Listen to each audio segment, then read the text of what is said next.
నమస్కారం దుర్గా కుమార్ గారు. నమస్కారం సుధార్ గారు, మన వీక్షకులు కూడా నమస్కారం. వైసీపీ దారుణ పరాజయం తర్వాత గుడివాడ మాజీ మంత్రి కొడాలి నాని పరాజయం తర్వాత అక్కడ ప్రజలకైతే స్వేచ్ఛ వచ్చినట్టుగా కనపడుతుంది. ఇటీవల కొడాలి నానికి చెందినటువంటి గెడ్డం గ్యాంగ్ స్వాధీనం చేసుకున్న దాదాపు 8 ఎకరాల స్థలాన్ని ఈరోజు స్వచ్ఛందంగా ప్రజలు వెళ్ళి తిరిగి ఆక్యుపై చేయడం అయితే జరిగింది. సో ఇప్పటి వరకు ఆ నియంతృత్వ పాలనలో ఉండి ఒక్కసారిగా ప్రజలకు స్వేచ్ఛ వచ్చినట్టుగా వాళ్ళు మాట్లాడుతున్నారు. ఏమంటారు దీని మీద? ఇది రాష్ట్రం మొత్తం కూడా అదే ప్రభావం ఉందండి. ఇప్పుడు నియంతృత్వం ఎప్పుడు ఏ దేశాల్లో అయినా నియంత కనుక కూలిపోయిన తర్వాత ప్రజలు స్వేచ్ఛగా గాలి పీలుస్తారు, అన్ని రకాల స్వేచ్ఛలు అనుభవిస్తారు. ఇప్పుడు ఆంధ్రప్రదేశ్ కూడా గత 5 ఏళ్లుగా వ్యక్తిగత స్వేచ్ఛ కానీ లేకపోతే వాక్ స్వేచ్ఛ కానీ ఏం లేవు. వాళ్ళు ఒక అణగారిన దీని కింద, అంటే ఒక నియంత పాదాల కింద బతుకుతున్నట్టుగా బతుకుతున్నారు. అందుకే చాలామంది అక్కడ ఉండలేక, ఇక్కడేం పని లేకపోయినా కూడా హైదరాబాద్ వచ్చి హాస్టల్లో ఉండారండి యూత్. ఎందుకంటే అక్కడ ఏ కేసులు పెడతారో తెలియదు.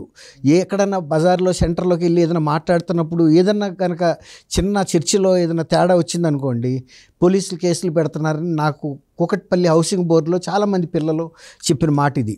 నేను సహజంగా ఎక్కడన్నా వెళ్ళినప్పుడు టీ తాగుతున్నప్పుడు అక్కడ వాళ్ళతో మాట్లాడుతూ ఉంటా. మాట్లాడినప్పుడు ఎవరు ఏంటనంటే, సార్ మాది విజయవాడ, మాట తెలిసిపోద్ది కదా వాళ్ళ భాష వేషధారణ. ఏంటి మరి ఇక్కడ ఏమైనా ఉద్యోగం అంటే, ఉద్యోగం ఏం లేదు సార్, అక్కడ వస్తున్నాం అంటే, ఏంటి ఎందుకు ఉండలేకపోతాం, గతంలో మేము అంతా ఫ్రీగా ఉండేవాళ్ళం సార్, ఇప్పుడు ఈ పార్టీ వైఎస్ఆర్సీపీ వచ్చిన తర్వాత ప్రభుత్వం అసలు ప్రతి చిన్న విషయానికి కేసులు పెట్టేస్తున్నారు, తర్వాత మా భవిష్యత్తు అంతా కూడా దెబ్బతింటుందనే ఉద్దేశం మీద పేరెంట్స్ అక్కడ ఉంచడానికి ఇష్టపడతలేదు, మమ్మల్ని ఇచ్చి ఇక్కడ ఉండమంటున్నారు, అందుకని మేము ఇక్కడే ఉంటున్నాం అని చెప్పారు. అంత పరిస్థితి. ఇప్పుడు మీరు అడిగింది ఏంటంటే, చాలా నియోజకవర్గాల్లో ఎమ్మెల్యేలు ఒక 30 ఏళ్ల పాటు జగన్మోహన్ రెడ్డి గారు ప్రభుత్వంలో ఉంటాడు కాబట్టి మనం ఏ ప్రాపర్టీస్ని ఆక్రమించేసినా కూడా ఈ 30 ఏళ్లలో మనం అందులో కూర్చుంటే మనమే ఓనర్స్ అయిపోతాం అనే ఉద్దేశం మీద రాజేంద్ర నగర్ అనేది చాలా ప్రైమ్ ఏరియా అండి. హైదరాబాద్లో జూబ్లీ హిల్స్, బంజారా హిల్స్ ఎట్లాగో గుడివాడలో రాజేంద్ర నగర్ అనేది ప్రముఖమైన ఏరియా. ఈవెన్ కొడాలి నాని కూడా అక్కడే ఉంటున్నాడు గత 40 ఏళ్ళగా, కాడ 35 ఏళ్ళు వచ్చాం. ఆయన పెద్ద ఇల్లు కట్టుకున్నాడు అక్కడ. ఇప్పుడు మీలాంటి వాళ్ళు, నాలాంటి వాళ్ళు కొంతమంది కలిపి ఒక 7.5-8 ఎకరాలు కొనుక్కుని ప్లాట్లుగా అందులో వాళ్ళు రాళ్ళు పాతుకున్నారు, వాళ్ళు ఫెన్సింగ్ కూడా వేసుకున్నారు. ఒకటే ప్లాట్కి వీళ్ళు ఇంకా ఎవరు ఇళ్ళు కట్టబోయేటప్పటికి అది కంట్లో పడింది. దీనికి వెంటనే మనం ఆక్రమిస్తే బాగుంటుందని చెప్పేసి దాంట్లో గుడిసెలు వేయించేశాడు. ఏదో టెంపరీ, దాని మీద డోర్ నెంబర్లు కూడా తీసుంటారు. ఇప్పుడు ఆయన రాజు తలుచుకుంటే దెబ్బలకు కొద్దిగా ఉందండి. తర్వాత అందులో ఒక 7-8 మంది వైఎస్ఆర్సీపీ లీడర్స్ కూడా ఉన్నారు, అంటే కార్యకర్తలు, అభిమానులు. అది ఆ విషయం ఈయనకి కూడా తెలిస్తే అందరితో పాటు వీళ్ళని వదలలేరు కదండి. అవును. ఇప్పుడు అందరితో పాటు అన్ని చుట్టూ ఫెన్సింగ్ వేసుకుని వీళ్ళ మనుషుల్ని గడ్డం గ్యాంగ్ అన్నారు కదా, వాళ్ళ మెంబర్స్ని కాపలా పెట్టారు. ఎవరు వెళ్ళలేని పరిస్థితి. ఎవరన్నా వీళ్ళు వాళ్ళ పార్టీ వాళ్ళు వెళ్ళి, మరి మాది కూడా ఉంది కదన్నా కాస్త, మరి లేకపోతే మీరే డబ్బులు వాళ్ళ మార్కెట్ రేట్ ప్రకారం ఉండి, పిల్లలు పెళ్ళిళ్ళు ఉన్నాయి, చదువులు ఉన్నాయి, ఇంట్లో అనారోగ్యాలు, అయ్యో అవసరాలు ఉంటాయి కదండి ప్రతి వాళ్ళకి. అడిగితే వాళ్ళ వరకు మాత్రం ఏం చెప్పాడంటే, మీరు అప్పుడు ఎంత కొన్నారు 20 ఏళ్ల క్రితం, అది ఇస్తాం. 20 ఏళ్ల క్రితం రేట్ ఇస్తే ఎట్లా సుధాకర్ గారు? ఇప్పుడు మార్కెట్ రేట్ మీద 1000-2000 తగ్గిస్తానంటే అదొక రకం. వాళ్ళు సర్దుకుని తీసేసుకు వెళ్ళిపోయేవాళ్ళు.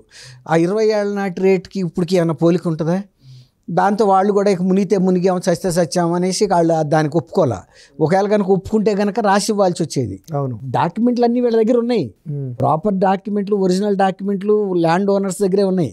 వీళ్ళు భౌతికంగా ఆక్రమించేశారండి. దీని మీద పోలీస్ కేసు పెడదామని వెళ్తే పోలీసులు పట్టించుకోవట్లా.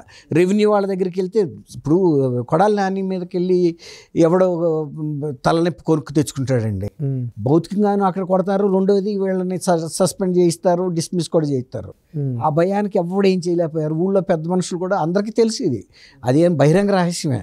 అయితే ఏమైందంటే, ఇప్పుడు ఇతను వచ్చాడు కదండి రాము, మన వెనుగండ్ల రాము, అతను ఎన్ఆర్ఐ అయినా కూడా ఇది దృష్టిలో పెట్టుకుని, నేను కనుక అధికారంలోకి అంటే నేను గెలిస్తే తప్పకుండా మీ అందరినీ మళ్ళీ ఒరిజినల్ ప్లేసెస్ మీకు ఇప్పిస్తానని ప్రామిస్ చేశాడు. సరే, ఎట్లయినా ఇతని మీద వ్యతిరేకత ఉన్నారు కాబట్టి అందరూ వైఎస్ఆర్సీపీ వాళ్ళతో సహా అందరూ ఇతనికి ఫేవర్గా పనిచేశారు. ఈ భూ కబ్జాలు ఎన్నాళ్ళు భరిస్తారండి. అయితే ఏమైంది, ఇప్పుడు ఆ దాసరి ఇంకా ప్రమాణ స్వీకారం కూడా ఆయన చేయలేదు కదండి, అసెంబ్లీలో ఎమ్మెల్యేగా కూడా తీసుకోవాలా. దాంతో అసలు గెలుపు రాగానే ఒక ధైర్యం వచ్చేసింది, ఏంటి కొడాలి నాని ఏం పీకుతాడు. అంతకుముందు కొడాలి నానిని చూస్తే పారిపోయే జనం ఇవాళ ఏం పీకుతాడు, మన ఇంటి మీద కూడా దూసుకెళ్ళారు కదండి. ఎంత వ్యతిరేకత ఉంటే దూసుకెళ్తారు. ఇప్పుడు వాళ్ళు ఏం చేశారు, ఒక 4-5 జేసీబీలు పట్టుకుని వాళ్ళంతటా వాళ్ళే ఆ జిరాక్స్లన్నీ చేతిలో పట్టుకున్నారు. ఒకవేళ పోలీసులు వస్తే చూపిస్తానికి ఆ జిరాక్స్ కాపీలన్నీ పట్టుకుని అందరూ మాట కలుపుకుని వచ్చేసారు. ఇంతమంది మాట కలుపుకొచ్చిన తర్వాత ఏం చేస్తుందండి, ఇప్పుడు విషసర్పం అయినా సలిసీమల చేత చిక్కి సావదే సుమతి అని ఒక పాత పద్యం ఉండేది కదా పూర్వకాలంలో.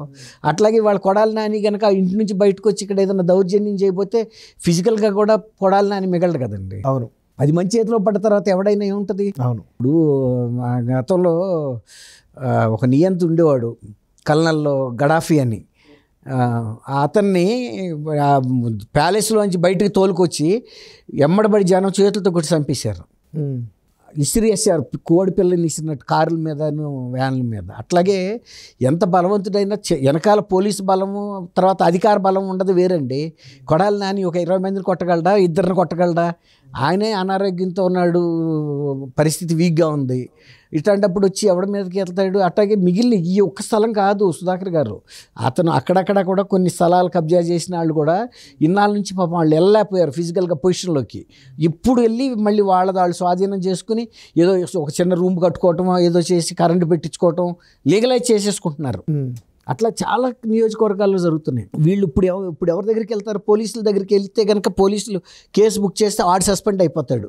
ఎంతమంది డీజీలు వెళ్ళిపోయారు, కమిషనర్ ఆఫ్ పోలీసులు వెళ్ళిపోయారు చూసాం, అని ఐపీఎస్ ఆఫీసర్. అవును, ఏది అక్రమాలని బలపరిచినందుకు, అన్యాయాలను బలపరిచినందుకు.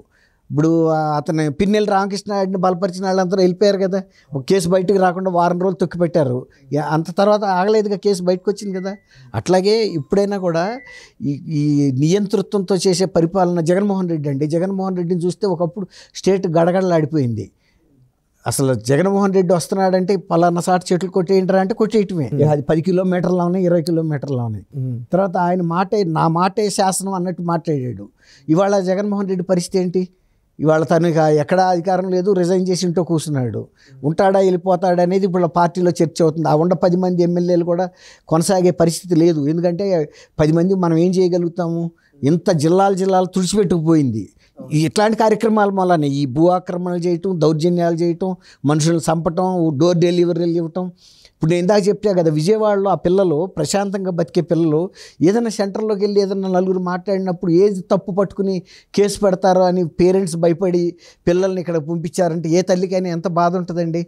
ఇప్పుడు తన చేత్తో తన బిడ్డకు అన్నం పెట్టుకోవాల్సిన తల్లి ఎక్కడో వెళ్ళి నువ్వు హాస్టల్లో ఉండరా హైదరాబాద్లో, ఇక్కడ వద్దు నాన్న నీ మీద కేసు పెడతారని ఏ తల్లికైనా బిడ్డని. ఇప్పుడు మొన్న వడ్డెర కులస్తుల మీద దాడి చేసినప్పుడు సతీష్ని అరెస్ట్ చేస్తే తల్లి ఎంత లబలబలాడిందండి. ఎక్కడున్నారో తెలియదు, ఏ స్టేషన్కి తీసుకెళ్లారో తెలియదు, ఎన్కౌంటర్లు చేస్తారో తెలీదు.